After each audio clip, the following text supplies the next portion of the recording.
ओम शांति।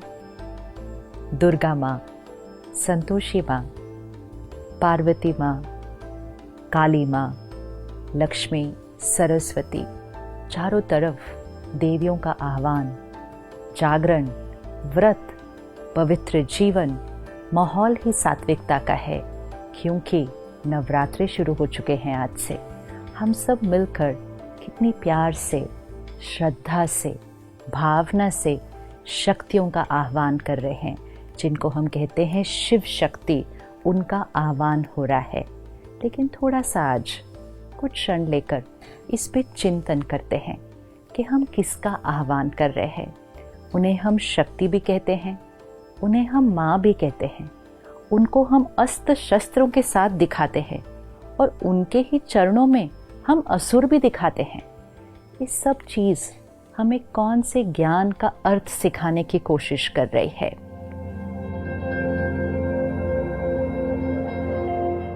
देवी का चित्र और चरणों में असुर। तो क्या वो देवियां हिंसा करती थी? क्या उन्होंने असुरों की हिंसा की थी, या इसके पीछे कुछ भाव है? और जो शक्ति का आह्वान कर रहे हैं, कौन सी और कहाँ से उन शक्तियों को बुला रहे हैं? थोड़ा सा सोचते हैं। डिविनिटी, प्योरिटी, ये आत्मा का ओरिजिनल गुण है जो आज हम भूल चुके हैं। और क्योंकि हम अपनी डिविनिटी को भूल जाते हैं, तो हमारे अंदर के जो वाइसेस हैं, काम, क्रोध, लोभ, मोह, अहंकार, ये इमर्ज हो जाते हैं। डिविनिटी मर्ज हो जाती है, विकार इमर्ज हो जाते हैं। अब अगर किसी को इसको सिंबॉलिकली दिखाना है कि डिविनिटी ने वाइसेस के ऊपर ओवर पावर किया, प्योरिटी ने ईगो के ऊपर ओवर पावर किया, इसको पिक्टोरियली रिप्रेजेंट करो, इसको सिंबॉलिकली रिप्रेजेंट करो। तो विकारों को हम कैसे दिखाएंगे? जैसे कहीं दिखाना होता है कि स्मोकिंग इज नॉट अलाउड, कहीं दिखाना है कि डेंजर है, तो हम क्या करते हैं? वो स्कल ड्रॉ करते हैं, उस पर क्रॉस लगाते हैं।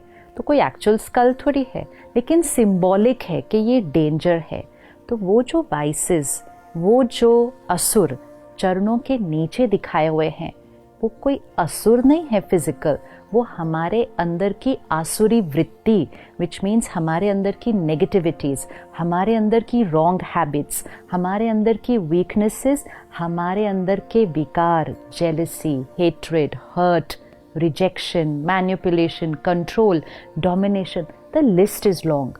लेकिन क्योंकि हमने ध्यान नहीं रखा, हमने अपने अंदर के असुरों को जागृत करके रखा हुआ है। अब वो दिन आया है कि हमें अपने अंदर की डिविनिटी को इन्वोक करना है। और जैसे जैसे डिविनिटी इन्वोक होती जाएगी, मतलब डिविनिटी इमर्ज होगी, तो वाइसेस अपने आप मर्ज होंगे। वाइसेस इमर्ज होते हैं तो डिविनिटी अपने आप मर्ज हो जाती है, क्योंकि at one point of time एक ही क्वालिटी का संस्कार जागृत हो सकता है। तो देवियों का आह्वान करना मतलब इन्वोकिंग द डिविनिटी। तो देवी वहाँ ऊपर से आह्वान नहीं करना है, अंदर से डिविनिटी का आह्वान करना है। क्योंकि हर आत्मा के अंदर डिविनिटी भी है और हर आत्मा के अंदर वीकनेस भी है। तो वो जो दिव्यता है, जिसको आज हम प्यार से याद कर रहे हैं, बुला रहे हैं, वो भी हमारे अंदर ही है। और वो जो असुर जो हम पैरों के नीचे दिखा रहे हैं, वो भी हमारे अंदर ही है। नहीं तो देवी, जिनके लिए हम कहते हैं 16 कला संपूर्ण, मर्यादा पुरुषोत्तम, अहिंसा परमो धर्म, जिनका अहिंसा धर्म था, उनको हम हिंसा करते हुए कैसे दिखा सकते हैं? और क्या देवियां अष्टभुजाओं के साथ पैदा हुई थी? अष्टभुजा, आज अगर आपके घर में एक बच्ची पैदा होती है जिसकी अष्टभुजाएं हैं, तो आप तुरंत क्या करेंगे? शायद सबसे पहले तो डॉक्टर वो सर्जरी कर देगा, क्योंकि वो अष्टभुजा कोई लिटरल फिजिकल 8 आर्म्स नहीं है। वो आत्मा के अंदर की अष्ट शक्तियाँ, 8 पावर्स ऑफ द सोल, जिससे वो डिविनिटी इमर्ज होती है। क्योंकि भुजा शक्ति का सिंबल है, पावर, यू से इज वेरी पावरफुल, फिजिकल, तो हैंड का सिंबल है। और हर भुजा के अंदर एक एक शस्त्र है। शस्त्र नॉलेज का है। तो क्या भावार्थ है?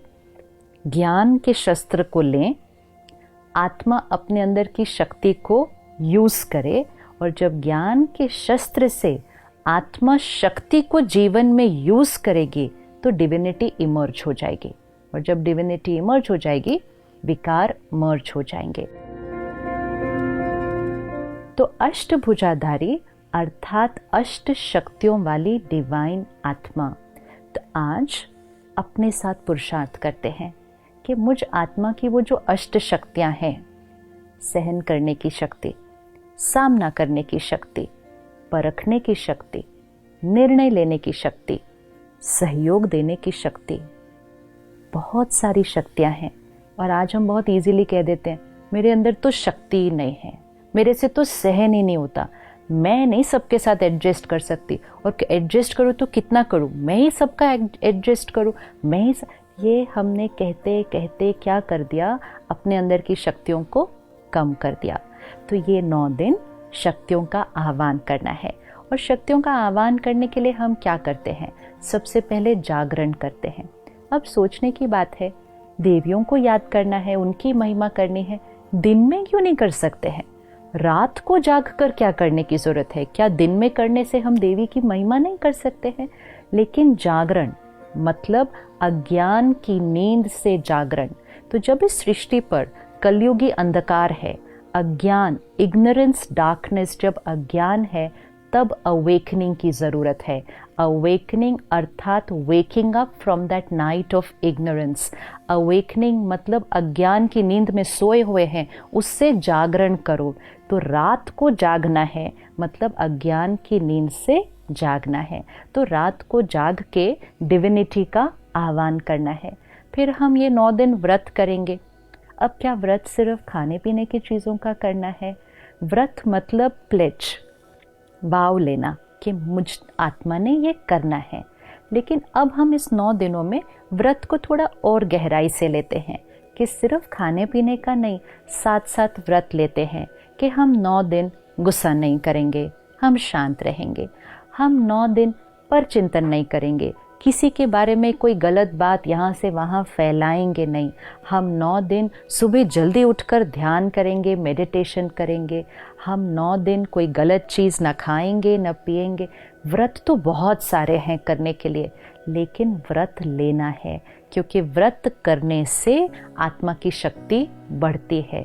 Because we start living a life of discipline and discipline increases will power. तो एक हम जागरण करते हैं, दूसरा हम व्रत करते हैं, तीसरा सात्विक अन्न। 9 दिन प्याज लहसुन के बिना सात्विक भोजन बनाया जाता है। Divinity and sattvikta goes together. इसका मतलब अगर तामसिक भोजन खाएंगे तो डिविनिटी इमर्ज नहीं हो सकती है। तो सात्विक भोजन मतलब वेजिटेरियन विदाउट अनियन गार्लिक, लेकिन साथ साथ परमात्मा की याद में बना हुआ, बड़े सात्विक मन से बनाया हुआ खाना, सात्विक तरीके से कमाया हुआ धन पहले घर में आए, फिर सात्विक अन्न बने और सात्विक मन की स्थिति में बने, तब वो प्रसाद बनता है। तो सात्विक अन्न जब खाना शुरू कर ही रहे हैं तो साथ साथ ये भी सोच लीजिए कि सिर्फ 9 दिन क्यों? क्या डिवाइन लाइफ सिर्फ 9 दिन चाहिए? त्योहार आते हैं हमें जीवन जीने का तरीका सिखाने के लिए कि जो चीज़ हम 9 दिन करेंगे वो हम जीवन भर भी कर सकते हैं। लेकिन इस 9 दिन में ध्यान रखना कि प्रतिज्ञा सिर्फ यहाँ से नहीं करनी। कभी कभी मन में चलता रहता है, आज 5वां दिन हो गया, आज 6ठा दिन हो गया, कब ये 9 दिन पूरे होंगे, सब कर रहे हैं इसलिए मुझे भी करना पड़ता है।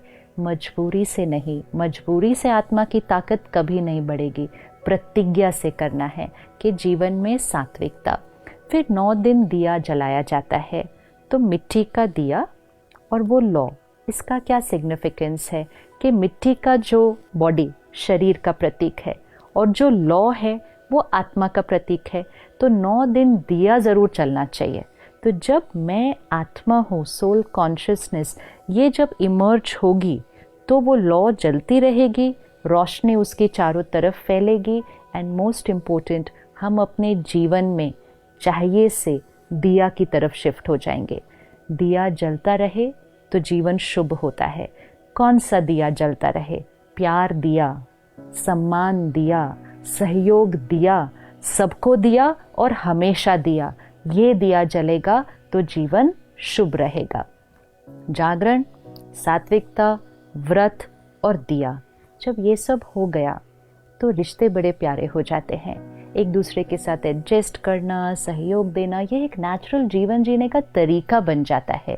तो वो जो रिश्तों में एडजस्टमेंट और उस एडजस्टमेंट से जो हार्मनी क्रिएट होती है, उसी का यादगार हम रास और गरबा करते हैं। रास को देखो, गरबा को देखो, कितना सुंदर डांस फॉर्म है। सभी के हाथ में 2-2 डंडे हैं। अब अगर एक के डंडे को देखकर दूसरे ने डंडा मारा और बहुत हार्मनी से चले तो वो एक ब्यूटीफुल फॉर्म ऑफ डांस हो जाता है। अगर अपना ही डंडा मारते गए तो वो ही डांस एक युद्ध का मैदान बन जाता है। ये वो लोग हैं जिनके साथ हम रहते हैं, जिनके साथ हम काम करते हैं। उनके संस्कार को देखें, उनके संस्कार को देखते हुए अपना संस्कार यूज करें। अगर ऐसे करेंगे तो संस्कारों की रास होती जाएगी। लेकिन अगर अपना ही संस्कार का डंडा मारेंगे तो घर में भी आज युद्ध का मैदान हो जाता है।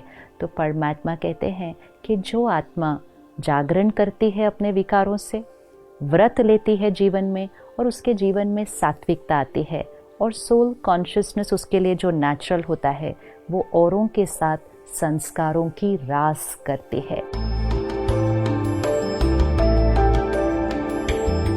तो अगले 8 दिन हम सब रोज मिलेंगे और सिर्फ देवियों का आह्वान नहीं करेंगे, अपने अंदर की उस दैवी शक्ति का आह्वान करेंगे। हर रोज हम आत्मा की एक एक शक्ति को लेंगे कि उस शक्ति को कैसे मुझे अपनी लाइफ में लाना है, कैसे उसको इमर्ज करना है, कैसे उसको प्रैक्टिकल लाइफ में यूज करना है, और साथ साथ वो शक्ति कौन सी देवी का प्रतीक है और वो देवी हमें क्या सिखा रही है। तो अगले 8 दिन हम सब मिलकर सही मायने में नवरात्रे मनाएंगे। ओम शांति।